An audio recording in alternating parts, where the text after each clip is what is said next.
Hai, masih bersama saya, Mr. Z bicara.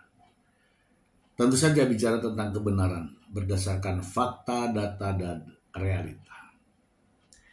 Masih menuai kontroversi ya, sebagaimana pendapat dari sang pengacara saat konferensi pers. Pengacara Baim Wong mengatakan bahwa anak-anak menolak kehadiran ibunya, kehadiran Paula Verhoeven. Saya mengatakan bahwa nangisnya anak-anak, kalaupun toh itu nangis, bukan langsung kita mengartikan bahwa itu sebuah penolakan. Karena nangis anak atau tangisan anak ini banyak makna. Tetapi sang pengacara justru mengatakan bahwa itu sebuah penolakan. Namun berbeda dengan penilaian dari pakar ekspresi. Sebelumnya mari kita simak bagaimana pernyataan sang pengacara berikut ini. Tapi tadi sempat kita dengar anak-anak nangis itu kenapa sih? Ya tidak mau. Anak-anak tidak bisa dipaksa. Dia tidak mau, dia nolak. Tidak mau sama ibunya? Tidak mau dengan ibunya. Jadi aneh bagi saya apabila seorang anak tiba-tiba menolak kehadiran ibunya. Ada apa terhadap ibu tersebut sampai anaknya pun menolak. Apalagi suaminya sudah jelas pasti menceraikan. Ya, anaknya saja menolak. Saya ingin membacakan kepada Anda bagaimana menurut pendapat pakar ekspresi dari apa yang dilihat dan ketika Paula Verhoeven ketemu Baim Wong. Langsung saja dari sumbernya. Baim Wong terlihat canggung. Pakar mikroekspresi ungkap gestur tak biasa saat Paula Verhoeven datang.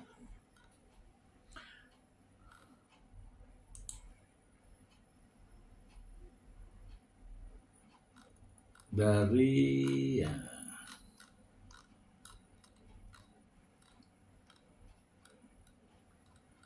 Warta Jatim. Pertemuan Baim Wong dan Paula Verhoeven di kediaman Baim pada Jumat 21 Maret 2025 menjadi sorotan publik. Dalam kunjungan tersebut, Paula datang untuk menjalani pemeriksaan dari Majelis Hakim Pengadilan Agama Jakarta Selatan guna melihat kondisi kedua anak mereka. Namun yang menarik perhatian bukan hanya pertemuan itu sendiri, tetapi juga ekspresi dan gestur yang ditunjukkan Baim Wong saat menyambut Paula di rumahnya. Pakar mikroekspresi Dodi Triasmara memberikan analis mendalam terkait reaksi Baim Wong dalam momen tersebut. Ia mengungkapkan bahwa berdasarkan bahasa tubuh yang ditampilkan, Baim tampak tidak sepenuhnya nyaman dengan situasi yang terjadi. Gestur kepala agak nengok sedikit, indikasi bahwa ini bukan momen dia. Dodi menambahkan bahwa ekspresi yang ditunjukkan oleh aktor sekaligus YouTuber tersebut memberikan sinyal bahwa ia merasa tidak berada dalam kendali penuh atas keadaan saat itu. Bukan waktunya dia dan juga bukan situasi yang dia pingin ada di waktu itu. Lebih jauh Dodi juga menyoroti gestur tangan Baim Wong yang tampak berusaha menenangkan dirinya sendiri saat pertemuan itu berlangsung. Jadi ketika dia ada gerakan tangannya itu, tangannya satu memegang untuk berusaha nenangin juga. Reaksi Baim Wong tidak berhenti di situ. Menurut analis Dodi, Baim tampak memastikan terlebih dahulu bahwa Paula sudah memasuki rumah sebelum dirinya memutuskan untuk ikut masuk. Setelah dia pastiin Mbak Paula masuk, baru kemudian bergerak masuk. Selain gestur Baim Wong, perhatian juga tertuju pada hubungan Paula dengan anak-anaknya. Dalam pengamatannya, Dodi Tri Asmara menilai bahwa anak pertama mereka terlihat lebih dekat dengan sang ibu dibandingkan sang adiknya. Meski terlihat memang sedikit lebih dekat dibandingkan dengan adiknya, Mas Kiano. Namun, meski kedekatan tersebut terlihat, pertemuan Paula dengan anak-anaknya ternyata tidak berjalan mulus. Kuasa hukum Baim Wong, Fahmi Bamit, mengungkapkan bahwa dalam pertemuan tersebut anak-anak justru menunjukkan reaksi penolakan terhadap kehadiran Paula. Anak-anak tetap menolak, bahkan berteriak-teriak, ujar Fahmi Bamit. Ya kan? Ini beritanya disambung ya. Saya juga punya rekamannya ketika Paula datang dan ketika Paula tinggalkan rumah. Mari kita simak bersama. Ya, foto aja bang. Kabar dong. Ya. Buat banget. Abang terus.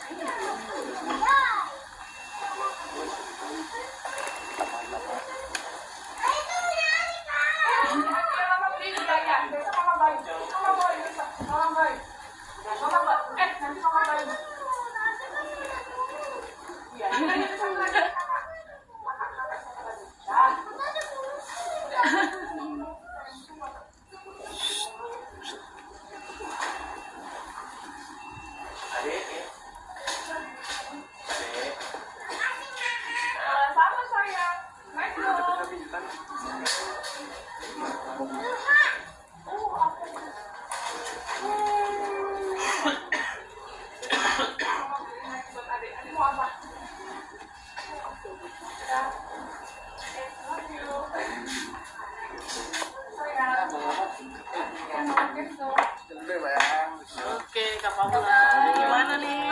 Sedikit saja. Ketemu anak-anak, Kak. Tadi ketemu anak-anak di sini. Doain aja yang terbaik buat saya, Kiano, Kenzo, dan juga Paula kan dibilang kalau anak-anak itu kalau mau sehat depan di dalam. doain aja ya. Kakak kan sebenarnya kalau udah capek, sekarang gimana sih Paula? doain aja, insya Allah ya. Maaf ya.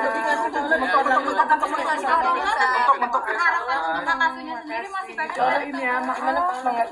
Ya, kalau saya pribadi ya teman-teman ya, saya sependapat dengan disampaikan tadi oleh seorang pakar ekspresi.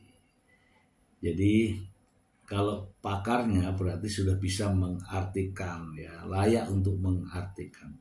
Tapi kalau pengacara ya itu bukan dunianya, karena anak-anak menangis itu bukan berarti marah dengan ibunya, bukan berarti menolak ya, seperti yang disampaikan oleh sang pengacara. Saya juga ada satu buah berita ya, langsung saya bacakan untuk Anda ya, dari sumbernya. Dari Suara.com, tatapan pilu Kenzo ke Paula Verhoeven bikin nangis warganet. Semoga hak asuh anak jatuh ke Paula Verhoeven. Suara.com, momen menarik terjadi antara Baim Wong dan Paula Verhoeven pada Kamis 20 Maret 2025. Momen ini juga melibatkan kedua putra mereka, Kiano Teger Wong dan Kenzo Eldrake Wong. Ternyata Paula Verhoeven menyempatkan diri untuk mengunjungi dua buah hatinya di kediaman Baim. Terpantau dalam unggahan akun TikTok Ya Udah Terserah pada Kamis 21 Maret 2025, Paula hadir dengan busana bernuansa hitam. Ibu dua anak tersebut memakai atasan dan bawahan hitam, masih dipadukan dengan kerudung yang senada. Sisi lain, laki-laki menggugat cerai dirinya. Baim Wong tampil dengan kaos berwarna sama. Meski Baim ada di sana, perhatian tampak tercurahkan untuk kedua anaknya, Kiano dan Kenzo, alih-alih Paula Verhoeven. Begitu pula dengan Paula Verhoeven yang juga tidak bisa menemui dua putranya dengan leluasa. Sementara itu Keanu dan Kenzo sempat berinteraksi dengan Paula Verhoeven di teras rumah. Keanu yang mengenakan atasan oyeng memilih masuk ke dalam rumah terlebih dahulu. Sebelum masuk, Keanu sempat bermanja ria dengan Mbak Imbong hingga ditarik oleh tangan Paula dan mendapatkan pelukan dari ibu kandungnya tersebut. Sisi lain Kenzo yang mendapat pelukan terakhir dari Paula. Bahkan ketika Paula berdiri untuk keluar dari kediaman Mbak Imbong, Kenzo masih menatap ibunya tersebut dari kejauhan. Tatapan dari putra kedua Mbak Imbong dan Paula Verhoeven tersebut kemudian mencuri atensi publik dan memunculkan komentar tersendiri. Warganet bahkan berdoa agar Paula bisa mendapatkan hak asuh anak dari kedua putranya tersebut. Kenzo liatin terus, semoga hak asuh ke mama Paula, amin, komentar seorang warganet. Hubungan antara Paula Verhoeven dan Kenzo Eldragowong sebelumnya sempat diperbincangkan. Masih anak-anak, Kenzo diduga mengalami tekanan atas apa yang terjadi dalam rumah tangga kedua orang tuanya. Beberapa waktu yang lalu, Kenzo menangis histeris ketika diajak bertemu dengan Paula Verhoeven. Pilu tentu saja dirasakan oleh Paula Verhoeven yang hamil dan melahirkan dan menyusui Kenzo Eldragowong. Ketika bertemu Paula, Kenzo berteriak bila dirinya khawatir Paula akan menjadi sasaran amarah dari Mbak Imbong. Mulai dari sana banyak yang kemudian bersimpati baik kepada Paula maupun putranya Keanu dan Kenzo. Sisi lain, komentar-komentar yang negatif terus diarahkan untuk Mbak Imbong. Termasuk di kolom komentar yang sama ketika Mbak Imbong menerima Paula Verhoeven di rumahnya. Cara Mbak Im berdiri di depan rumah menemani kedua putranya menemui Paula Verhoeven memunculkan komentar-komentar negatif. Apalagi terciduk beberapa awak media mengelilingi rumah Mbak Im yang saat bersamaan. Kok banyak wartawan mukanya Mbak Im wong adem, ujar seorang warga net. Harus banget ada wartawan di setiap momen Mbak Im dan Paula. Pantesan banyak wartawan, ujar warganet. Wong Mbak Im sendiri dikenal sebagai seorang pembuat konten selain aktor dan produser. Mbak Im cukup aktif membuat konten, baik itu di Instagram maupun di channel YouTube miliknya. Ayah dua anak ini bahkan rajin membuat konten dengan menjadikan keluarga sebagai bahan yang diperbincangkan. Sebelum menggugat cerai Paula Verhoeven, Mbak Imbong mengajak istrinya tersebut untuk membuat konten bersama. Sesekali mereka memperlihatkan buah hati, yaitu Keanu Tigerbong dan Kenzo Eldragowong. Mbak Im dan Paula sendiri menikah tahun 2018, kemudian mengajukan gugat cerai pada Oktober 2024. Mbak Im menggugat dan menuntut hak asuh anak. Oh, sini warganet. Ini warganet sudah pintar nih. Seorang artis, seorang sutradara, seorang pemain sinetron, seorang bintang film. Ya, harus berbeda lah ketika berbicara di media. Kita bahas ya teman-teman, kita bahas. Jadi teman-teman semua, jadi saya tidak akan mengurangi, tidak akan menambah. Persoalan ini sebenarnya kalau Mbak Imbong mau lebih lebih sabar dalam arti kata tidak mengikuti nasihat-nasihat arahan orang, ambil keputusan dari hati sendiri, mungkin tidak begini ramainya. Dan Mbak Imbong tidak mengalami hal-hal semacam ini, begitu banyak hujatan dan sebagainya, sampai ada ajakan boikot daripada warganet.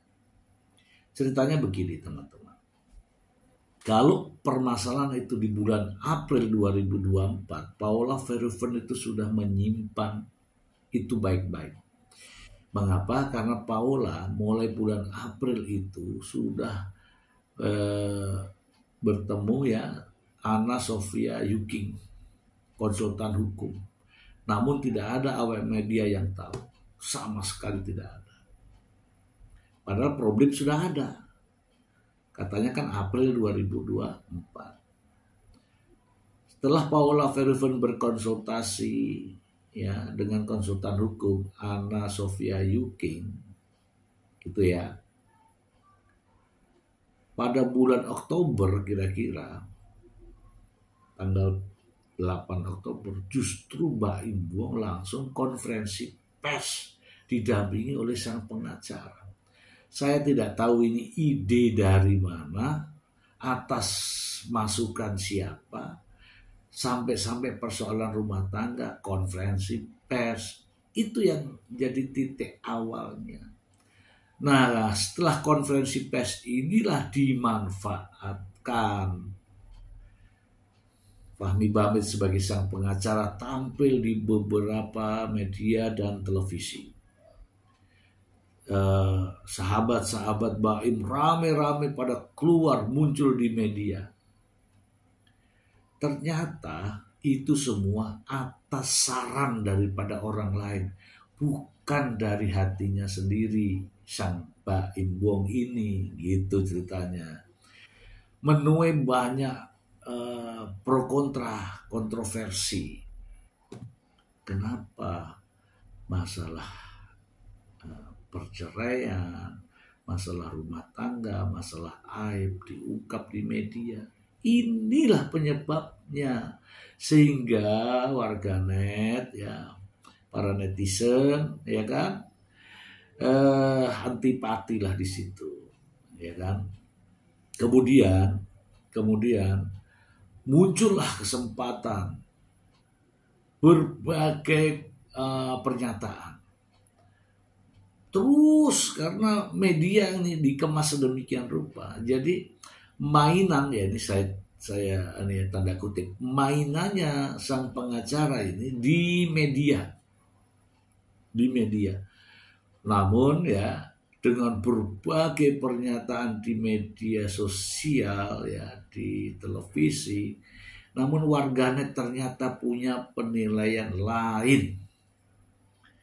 Ya sebut saja mulai dari kalimat pagar makan tanaman, kemudian terjadi sesuatu yang sangat eksklusif, sangat rahasia dan sebagainya lah. Berdua yang bukan muhrimnya, kemudian menjadi ada trauma anak kepada ibunya, kemudian ada ibu yang jahat, ada saksi gembok lah, kemudian ada lagi seseorang yang tidak sehat jasmani dan rohani, tidak layak dan sebagainya. Ini semua jadi permainan media yang dilakukan oleh pengacara Baim Wong. Bukannya fokus pada pembuktian tuduhan, tetapi menjadi ramai di berbagai media. Tuduhan awalnya adalah adanya perselingkuhan. Nah, perselingkuhan inilah yang seharusnya dibuktikan, tidak membuktikan masalah-masalah yang lain. Ya, saya pernah membuat satu ulasan ya terkait dengan ini, bahwa ini adalah bentuk kepanikan. Bentuk kepanikan. Karena apa? Karena tuduhan terhadap Paula Verhoeven terkait dengan adanya perselingkuhan sulit untuk dibuktikan, sehingga muncullah adanya tuduhan-tuduhan baru yang justru beralih, bukan fokus kepada perselingkuhan, tapi beralih pada trauma anak. Ini tujuannya adalah untuk mendapatkan hak asuh anak. Karena hak asuh anak inilah yang dari pertama kali sudah diucapkan oleh Baim Wong dan pengacaranya. Gugat cerai dengan alasan perselingkuhan, tuntut hak asuh anak. Itulah awal mula yang pertama kali disampaikan. Itulah sehingga sampai saat ini hak asuh anak menjadi sebuah sebuah tema ya yang sering diperbincangkan di berbagai media sosial. Justru kalimat perselingkuhan itu hilang dengan sendirinya. Tidak bisa dibuktikan, tidak ada perselingkuhan, beralihlah kepada hak asuh anak. Semoga bermanfaat. Terima kasih.